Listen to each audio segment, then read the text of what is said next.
جی دوستو السلام علیکم۔ پاکستان کے نیشنل سیکیورٹی ایڈوائزر اور امریکہ کے نیشنل سیکیورٹی ایڈوائزر کی جنیوا میں پرسوں ملاقات ہوئی، اور اس کے بعد ایک مختصر سا پریس ریلیز بھی نکلا۔ اس میں کوئی تفصیلات نہیں ہیں، لیکن بہرحال یہ ہے کہ دونوں ممالک نے اس بات پہ اتفاق کیا کہ وہ جو بھی معاملات ہیں کوآپریٹ کریں گے، اور مختلف ایشوز پہ مثبت بات چیت رہی۔ پھر پینٹاگون کے ترجمان نے کل بیان دیا ہے کہ پاکستان نے ایگری کر لیا ہے کہ وہ امریکہ کو فیسیلیٹیٹ کرے گا اس کی جو وڈرال ہو رہی ہے اس کے فورسز کی افغانستان سے۔ اب کچھ لوگوں کا خیال یہ ہے کہ پاکستان نے شاید یہ بھی ایگری کر لیا ہے کہ وہ وہاں پہ پاکستان میں امریکہ کو ایک ایئر بیس بھی دے گا، جہاں سے وہ اگر ضرورت پڑے تو افغانستان میں ڈرون وغیرہ بھی آپریٹ کر سکے گا یہاں سے، کہ اس میں شمسی ایئر بیس ہم نے دیا تھا مشرف صاحب کے زمانے میں۔ جہاں تک فیسیلیٹیشن کی بات ہے ناظرین، تو یہ کوئی نئی بات نہیں ہے۔ 9/11 کے بعد بھی آپ کو یاد ہوگا کہ ایک ہمارا ایگریمنٹ ہوا تھا امریکہ کے ساتھ 2001 ہی میں، شاید 2002 میں، ایک فریم ورک ایگریمنٹ تھا جس کے تحت ہم نے گراؤنڈ لائنز آف کمیونیکیشن اور air lines of communication, G LOCs اور اے لاکس، ہم نے یہ فیسیلیٹیٹ کیا تھا یو ایس کے ٹروپس کے لیے۔ اگر ہم ابھی بھی یہ وڈرال کے لیے اگر دے رہے ہیں تو کوئی ایسی بری بات نہیں ہے، میں سمجھتا ہوں اچھی بات ہے کہ ہم فیسیلیٹیٹ کر رہے ہیں۔ اگر وہ جانا چاہتے ہیں یہاں سے افغانستان سے تو وہ بہرحال کرنے میں کوئی حرج نہیں ہے، لیکن جہاں تک بیس کی بات ہے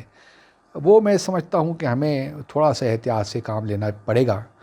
کیونکہ پہلے بھی ہم نے بیسز دیے امریکہ کو، اور یہ کوئی نئی بات نہیں ہے۔ کولڈ وار کے زمانے میں بھی ہم نے دیا، پھر سوویت یونین کے ساتھ ہمارے کیا معاملات رہے، U2 انسیڈنٹ ہمیں یاد ہے 62 کا۔ اس کے بعد پھر ہم نے شمسی ایئر بیس 9/11 کے بعد بھی دیے۔ اس کے بعد ہم نے دیکھا کہ ایک پوری فوج کی فوج امریکی یہاں اسلام آباد میں اور مختلف شہروں میں آ گئے ایجنٹس، اور ریمونڈ ڈیوس کا کیس بھی ہمیں یاد ہے، بلیک واٹر کی بھی پریزنس ہمیں پاکستان میں یاد ہے، بلکہ اسلام آباد میں تو گھروں کے گھر انہوں نے کرایوں پر چڑھا دیے تھے۔ تو یہ بہرحال اس وقت تو چونکہ مشرف صاحب کا دور تھا، مشرف صاحب ملٹری ڈکٹیٹر بھی تھے، اور چونکہ ان کے لیے ایک بہت ایک گاڈ سینڈ قسم کی 9/11 ہوا، کیونکہ اس سے پہلے مغربی دنیا ان کو قبول ہی نہیں کر رہی تھی، بلکہ یہاں تک کہ جو وہ سفیر بھجوا رہے تھے اپنے یورپین کیپٹلز میں، ویسٹرن کیپٹلز میں، وہاں سے ایگریم ہی نہیں مل رہا تھا مشرف صاحب کے سفیروں کو۔ تو یہ ایک گاڈ سینڈ تھی، اور اس کے بعد مشرف صاحب نے جو جس طرح بھی امریکیوں کو کیا وہ ہم سب جانتے ہیں، وہ ایک الگ حالات تھے۔ اس کے بعد ہم دیکھتے ہیں کہ مشرف صاحب کے زمانے کے بعد بھی یہ فیسیلیٹیز جاری نہیں، اور بلکہ زرداری صاحب کے زمانے میں کیری لوگر برمن بل آیا، جس کے تحت پاکستان کو تقریباً ہر سال $1.5 بلین کی امداد دی گئی۔ لیکن اس میں بھی شروع میں اوباما ایڈمنسٹریشن نے ہمارے انٹرنل معاملات میں مداخلت کی کوشش کی، لیکن پھر بہرحال وہ اس کو ڈرافٹ کو بل کو چینج کرنا پڑا تھوڑا بہت، اور پھر ہم نے اس پہ اتفاق کیا۔ اب جو معاملات ہیں ابھی آبویسلی ہم چاہتے ہیں کہ جو ہے اگر امریکہ واقعی یہ چاہ رہا ہے کہ یہاں سے اپنی فوجوں کا انخلا کرے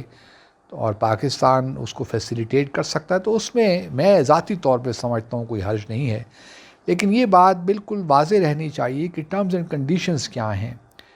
اس سارے جو بھی ہم فیسیلیٹیٹ کر رہے ہیں، کیا ٹرمز اینڈ شرائط کیا رکھی ہیں ہم نے، کیونکہ یہ چیزیں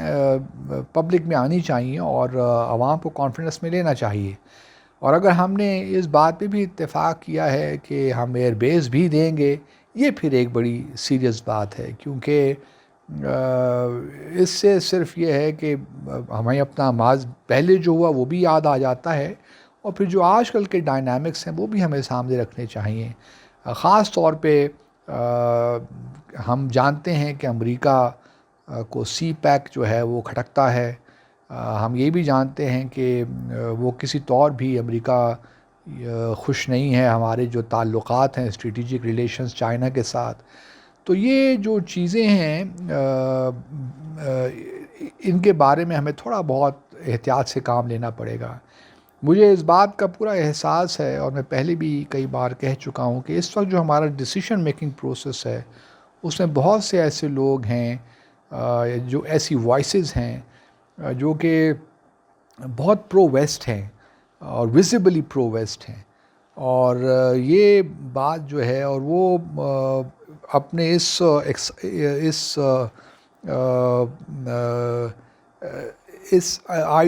اپنے اس جو ان کی ایک انکلینیشن ہے اس کو حاصل کرنے کے لیے وہ ایڈورٹنٹلی یا ان ایڈورٹنٹلی وہ پاکستان چائنا کے تعلقات کو بھی نقصان پہنچا رہے ہیں.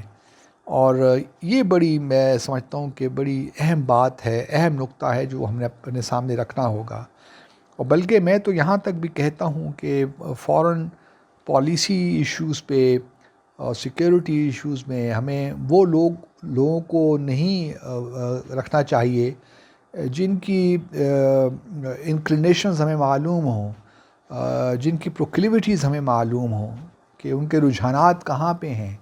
کیونکہ فارن پالیسی میں بہرحال آپ کو اسٹیٹ کے ساتھ کھڑا ہونا پڑتا ہے اور کوشش بھی یہی ہونی چاہیے کہ جو لوگ فارن پالیسی ایشوز کو اور سیکیورٹی ایشوز کو دیکھ رہے ہیں ان کے بارے میں کم از کم یہ انسان ضرور کہہ سکے کہ یہ لوگ ان میں کیپیسٹی ہے, کیپیبلٹی ہے کہ یہ لوگ اسٹیٹ پیورلی اسٹیٹ کے مفاد میں یا اس کے انٹرسٹ کے لینس کے تھرو فیصلہ کریں گے. اور یہ میں سمجھتا ہوں بہت ضروری ہے. لیکن پاکستان میں ہمیں بہت سی ایبیریشنز رہی ہیں بدقسمتی کے ساتھ, اور ہم نے دیکھا ہے کہ بہت سے لوگ رہے ہیں جن کی میں اس میں کوئی حرج نہیں ہے کہ ویسٹ کی طرف آپ کو رجحان ہو, لیکن جب آپ ایسے لوگوں کو اس سسٹم کے اندر لے آتے ہیں تو پھر مسائل بڑھ جاتے ہیں. اور پھر جو ایک توازن چاہیے ہوتا ہے خارجہ امور میں, وہ پھر توازن برقرار نہیں رہ سکتا. تو اب دیکھنا یہی ہے کہ پاکستان نے اگر یہ سارا فیسیلیٹیشن کا سلسلہ شروع کیا ہے اور امریکہ کی ہاں مدد کر رہے ہیں, تو پہلی بات تو یہ ہے کہ ہمیں جو بھی شرائط ہوں وہ بالکل ٹرانسپیرنٹ ہوں. پارلیمنٹ میں بھی اگر وہ اس میں ان کو لانا, کیونکہ جماعت اسلامی نے شاید ایک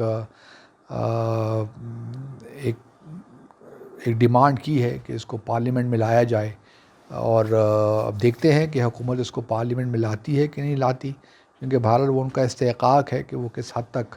یہ ڈسکس کرنا چاہتے ہیں. لیکن دو چیزیں بڑی اہم ہیں, ایک ہمارے تعلقات چائنا کے ساتھ, دوسرا ہمارا نیوکلیر پروگرام, بلکہ تین چیزیں, اور پھر سی پیک وہ بھی بہت امپورٹنٹ ہے. تو ان تینوں چیزوں کو سامنے رکھتے ہوئے ہمیں اپنے آنے والے دنوں میں خاص طور پہ